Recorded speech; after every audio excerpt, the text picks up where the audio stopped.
Europe 1 Soir. 19h, 21h. Stéphanie Demuru.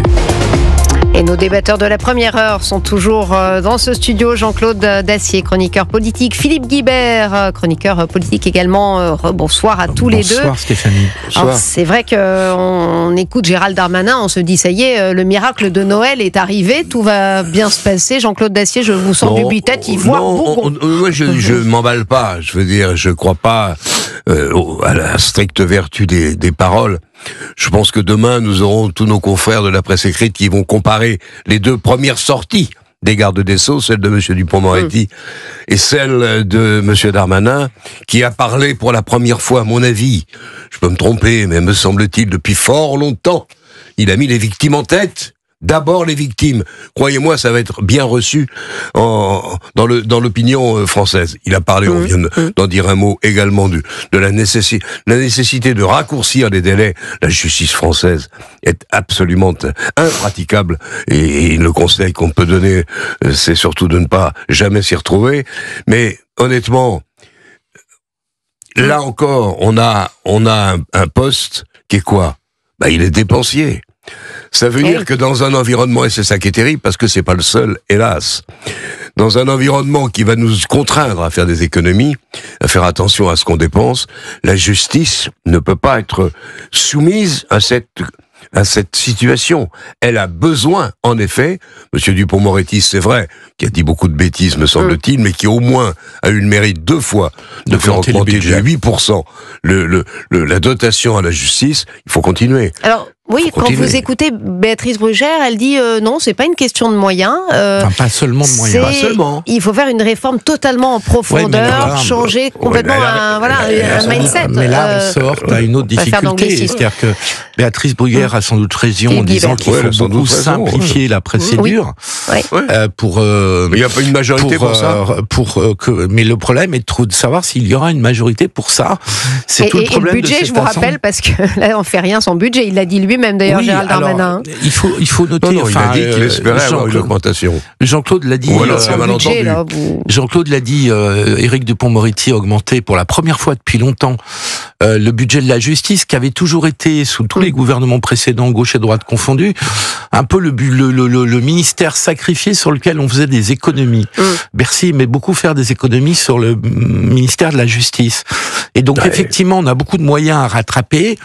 Donc il faudra au minimum que le ministère de la Justice ne soit pas la victime. Ça ne sera pas cette année qu'il y aura une forte augmentation des moyens, mais à tout le moins, il faut que Gérald Darmanin obtienne que le budget de la justice ne soit pas cette année sacrifié, parce que ça casserait tous les efforts et tous ces effets d'annonce qui resteraient des effets d'annonce dans ce cas-là. On va écouter, pardonnez-moi Jean-Claude Dacier, on va écouter Gérald Darmanin justement sur ce point. Écoutons-le. Je compte bien, effectivement, comme ministre de la Justice, pouvoir obtenir ces crédits supplémentaires, tout en comprenant évidemment les contraintes budgétaires nationales. Ce que nous voulons, c'est plus de rapidité, plus de fermeté. On ne peut pas le faire avec des moyens constants. Et donc, pour qu'il y ait plus de rapidité, plus de fermeté, il faut un peu plus de moyens. Bon, effectivement, il espère avoir des... Espérons-le. Il a l'expérience d'avoir été ministre des comptes publics. Il a obtenu quelques millions supplémentaires. Vous savez, je vais vous dire. Donc l'avantage d'avoir des ministres expérimentés, c'est que quand même ils connaissent toutes les ficelles de l'État. Comment ça roule et comment ça marche. Et notamment le rôle très important de Bercy dans la période. Et d'être passé à Bercy pour un ministre de la Justice est un avantage d'expérience. Philippe Guibert, là justement, Bercy c'est Éric Lombard, un rocardien, macroniste, plutôt plus à gauche que le duo Retailleau-Darmanin. On n'est pas sûr que Éric Lombard soit très emballé à l'idée de satisfaire Gérald Darmanin, Jean-Claude Dacier. Je ne sais pas, je ne connais pas du tout M. Lombard. C'est une personne qui est compétente. C'est une personne à coup sûr qui sait compter. Ça, c'est pas l'ombre d'un doute. Ce qui est pas mal. Maintenant, pour son poste. Le Premier ministre est quand même au-dessus de tout ce petit monde et devra fixer lui-même son cap. Rendez-vous le 14 janvier. Je voulais juste ajouter, vous savez que, en réalité, les politiques, depuis 30, 40 ans, ont laissé la justice dans un dénuement coupable. Ils sont foutés, mais complètement. Pourquoi ? Pour être tranquille. La justice venait pas les enquiquiner. On a eu des scandales, le financement des partis par tel ou tel biais, tel ou tel intermédiaire. ça a changé quelque peu depuis quelques années, et c'est même plutôt l'inverse. C'est la justice qui se venge maintenant. Enfin, je dis pas qu'elle se venge. Je veux pas. C'est-à-dire c'est-à-dire que on rigole plus maintenant avec le droit. On rigole plus avec. Parfois, elle va trop loin. Parfois, elle va trop loin. Mais néanmoins, le rapport de force a changé. Vous pensez à quoi précisément? Oh, bah écoutez, regardez l'affaire Fillon, regardez même l'affaire Sarkozy, ça n'a pas de sens. Mais néanmoins, ça tombe toujours du même côté. C'est discutable, Jean-Claude, ça. Oui, c'est discutable, évidemment, on peut en discuter. Parce qu'il y a quand même eu 3 juridictions, première instance, appel et cour de cassation. Là-dessus, j'ai pas de doute sur la cohérence et la cohésion. Oh, c'est loin d'être le cas, mais bon, toujours le cas, entre les différentes instances. Je vous dis simplement que le rapport de force a changé. Il y a eu une époque où les politiques faisaient ce qu'ils voulaient, c'est fini. C'est fini, Philippe Guibert?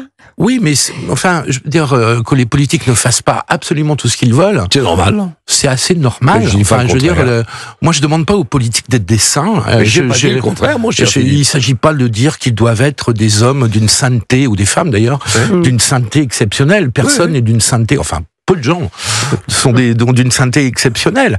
Simplement, un politique doit tout simplement respecter la loi. D'esquisse de règlement de compte avec Nicolas Sarkozy, je sais plus où j'habite alors, vraiment. Non, mais tu peux discuter sur la. On ne va pas entamer ce débat parce que. Mais juste d'un mot quand même. On peut discuter la sévérité de la peine. Par exemple. En revanche, sur le principe de la condamnation, ça a quand même été constant. Alors en tout cas, là, on est là effectivement pour parler de Gérald Darmanin. Alors Bruno Retailleau, il a dû peut-être être dans son fauteuil aujourd'hui, entre 2 dindes de Noël et 2 bûches, à regarder son nouveau comparse dégainer assez vite. C'est vrai, alors on parle beaucoup de cet alignement idéologique entre les deux hommes. Est-ce que c'est aussi simple que ça? Parce qu'il y a quand même 2 égos là. Mais bien sûr que non. Alors, qui veut parler? Jean-Claude Dacier, allez-y. Philippe. Non, bien sûr, qu'il y a une certaine cohérence ou des correspondances idéologiques entre Retailleau et Darmanin, ça ne fait pas de doute. Mais Bruno Retailleau va découvrir qu'il n'est plus le seul à communiquer dans ce gouvernement. La preuve, c'est il a pris de cours là. Le jour de Noël, où en général on parle de trêve de Noël. Et là, Gérald Darmanin, lui, est allé sur le terrain et a communiqué aujourd'hui. Donc, inévitablement, il va y avoir une rivalité de communication. Entre les 2 hommes. Ensuite, il y a un autre élément. Une certaine paralysie, peut-être? Non, pas paralysie, mais une rivalité de communication, c'est probable. Oui, la politique est faite comme ça. On verra. Il y a un autre élément qu'il faut toujours prendre en compte, c'est au-delà des personnes, des ministres qui sont évidemment importantes, il y a le poids des institutions, des administrations, de l'inertie. Il faut le secouer un peu. Des doctrines, et il faut secouer. Les ministres, un de leurs rôles est de secouer leur administration, de secouer raisonnablement. Alors, ils vont peut-être se challenger, les 2 hommes, Jean-Claude Dacier. L'effet positif, ça a une compétition. Je sais pas, nous verrons. Moi, je sais pas si j'ai toujours raison, mais je pense que ce sont des gens qui pensent à peu près la même chose et qui prennent en compte l'état de l'opinion. C'est bien que des ministres se préoccupent de l'état de l'opinion. Mais d'ailleurs, François Bayrou, c'est ce qu'il a dit quand il les a nommés tous les deux. Il dit, bon, moi, j'étais pas trop d'accord, mais je réponds à l'opinion. Donc, c'est plutôt bon signe. Les premières déclarations des uns et des autres, avec Retailleau, c'était clair depuis un certain temps, et je pense que tous les 2 vont s'entendre. Ils vont d'ailleurs, faites leur confiance, ils vont être lourdement, ça a déjà commencé, critiqués, condamnés, mais ils ont l'opinion avec traités de tous les noms par les syndicats qui en réalité ont un rôle politique beaucoup plus important qu'on ne le croit. Oui, mais à partir du moment où ils ont l'opinion publique avec eux, ils l'auront largement à 70%. Moi, je ne suis pas sûr que les syndicats... Lui, les communiqués des rigolos du syndicat de la magistrature, t'as tout compris quand même. Oui, d'accord, mais quand tu as 70% de l'opinion publique derrière toi, cher Jean-Claude, tu peux surmonter pas mal d'opposition. C'est pas la même chose que quand le syndicat de la magistrature, je répète ce qu'il a dit, il craint clairement un nouveau recul du respect de l'état de droit. C'est quand même pas rien de dire ça. L'état de droit, ils savent ce que c'est. Mais il faut de la politique. Là, c'est vraiment du pur procès d'intention. Mais c'est vrai que ça interroge quand même sur l'indépendance des magistrats quand même quand ce genre de déclaration. Là, vraiment, c'est du pur procès d'intention idéologique. Parce que l'état de droit, ça consiste en quoi? Enfin, on a l'impression que c'est tout le monde. Mais attends, l'état de droit, c'est juste le fait qu'on puisse avoir des recours par rapport à des décisions de justice, que les décisions de l'État sont soumises au contrôle des juges, et c'est donc qu'il y a des recours possibles contre les décisions de l'État administratives, législatif, etc. Donc, je ne vois pas en quoi Gérald Gérald Darmanin et Bruno Retailleau vont abîmer ces recours et cette possibilité de contester. En tout cas, il a répondu, Gérald Darmanin, justement, à son accueil un peu froid. Écoutez, le garde des Sceaux.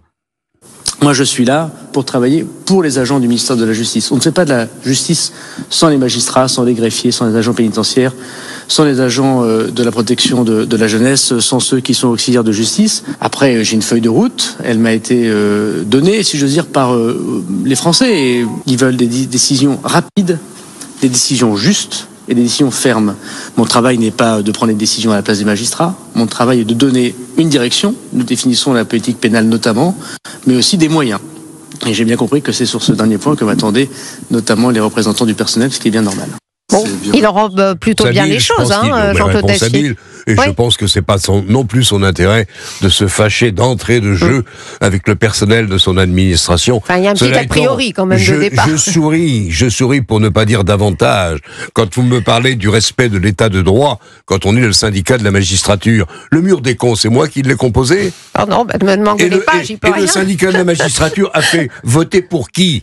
Oui. Bon, alors, je vous en prie, le syndicat de la magistrature, c'est une bande de politiques, magistrats de gauche, voire d'extrême gauche. Ils sont libres. Hélas, puisque l'autorisation de créer un syndicat au sein de la justice, moi, je trouve ça un peu étrange. Oui, mais s'il y a cette résistance... Non, mais Jean-Claude Dacier, s'il y a cette résistance idéologique de la part, quand même, d'une grande partie des magistrats, ça va être compliqué, il faut la combattre. Et vous la combattez comment, alors ?